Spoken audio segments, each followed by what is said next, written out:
La logeuse était vexée. A réellement mise de La côté. patience de sa voix, de ses traits, à la limite du Erika, talent, Donner de la voix.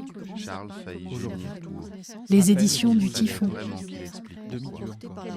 Un rendez-vous proposé par la librairie La Carline. Et donc c'est tout ce courant du cinéma anglais des années 50, 60 qui pour aller vite est l'équivalent de la nouvelle vague en France. On en parlera un peu plus demain au cinéma.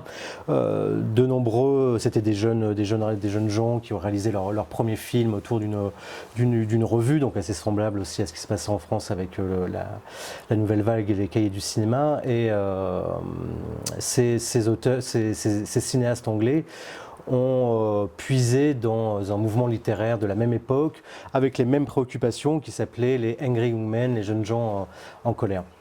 Donc moi c'est comme ça en fait que je suis arrivé à la volonté de la création de la maison d'édition. C'est que quand j'ai lu ces textes à l'époque à la fac, il me semblait vraiment très important parce que hormis le souffle narratif qu'il y a à l'intérieur, c'est vraiment des romans qui me semblent avec une construction très intense, où on suit un personnage principal. Enfin, il y a tout ce que j'aime moi dans la littérature dans ce texte-là, avec de multiples aventures, mais aussi une réflexion sur la société. C'était des textes qui avaient été publiés pour certains en France à l'époque de la publication en Angleterre, dans les années 50-60, mais qui étaient totalement oubliés aujourd'hui.